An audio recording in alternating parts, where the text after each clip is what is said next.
the Palestinian leadership suspend its recognition of Israel under the Oslo Accords and end its cooperation in security. That would be the final break that President Mahmoud Abbas has threatened to take in response to President Trump's recognition of Jerusalem as Israel's capital last month. Late yesterday, the Palestinian National Council fell just short of that step after a major summit, but it did move a big step closer. Here's Palestinian Central Council head Salim al-Zanoun. We assigned the Executive Committee to suspend the recognition of Israel until it recognizes the State of Palestine along the 1967 borders and revokes the decision to annex East Jerusalem and stopping settlement activity. The Central Council will renew its decision to suspend all forms of security coordination with Israel.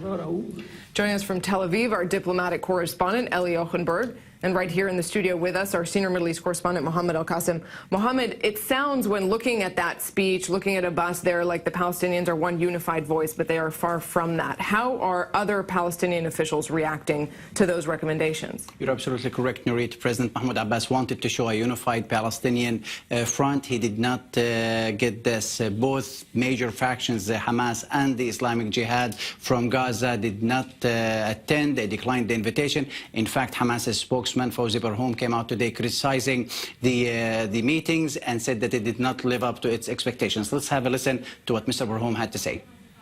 The decisions taken by the Palestinian Central Council were not of the required level, but the real test today for the Central Council is to implement all these decisions, especially ending the relationship and the security coordination with the Israeli occupation and implementing the reconciliation agreement signed in 2011. So, Mohammed, in this moment in time, would you say Palestinian unity, that is between the West Bank and Gaza, those leaderships, is on the road to happening, or quite the opposite? Not anytime soon. There has been so many obstacles on the way, many challenges, and it seems that both sides still entrenched in their own views and demands, and there have been attempts by Egypt and both leaders from both sides, Hamas and Fatah. Nothing has been accomplished so far, and both sides are far away from reconciling anytime soon. And Eli, of course, Israel reacting strongly to these developments, including still those comments by Mahmoud Abbas, quite harsh comments on Israel and the U.S. that he made on Sunday. Indeed, Kalev, we've heard a lot of condemnations from all over the political map, especially talking about the anti-Semitic motives in Abbas's speech. But I think that the biggest question day after this speech, or 2 days after to be precise, is will the Israeli government actually govern? You know, the ruling coalition has repeatedly been called the most right-wing government in the history of the state, but not much of a right-wing policy has been actually exercised. And Netanyahu has been urging his hawkish ministers to be patient, to wait until the moment is ripe, when regional conditions are right, when the diplomatic climate allows to pursue territorial moves. So if Abbas can now let all hell loose should Israel follow suit, Trump wants to make a change here. We know that, but Jerusalem can now, perhaps more than ever before, have an actual say on what will this change be. So can we see perhaps a campaign in Washington led by Jerusalem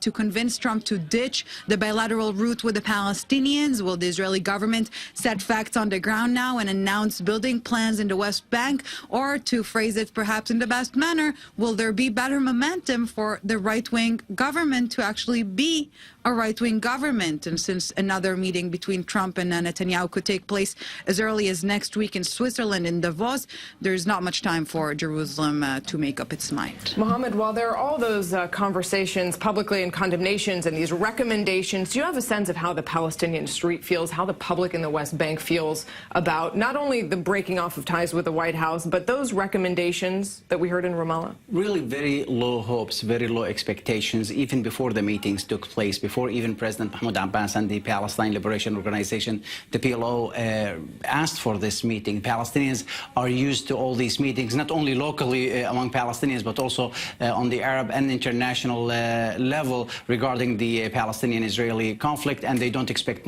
much out of it. And the same here, they're not really expecting much out of these meetings. Used to a lot of promises. That's right. Now, Mahmoud Abbas still looking for a substitute for America as a media, yes, and he's heading back for Europe next week, I believe. That's correct. On the 22nd of this month, he will be in Brussels for a European Union meeting, which which he will be trying. He will be meeting with the European foreign ministers in an attempt to persuade them to take a bigger role, a major role in terms of the peace process. He wants to include the Europeans, he wants to include the Chinese, the Russians, as well as the international, the United Nations. In addition to the U.S., he wants a model similar to the one that produced the Iran nuclear agreement. He wants, but Europe has never really taken the helm to that degree in an Israeli-Palestinian peace process. It's a little bit tough to believe it'll happen.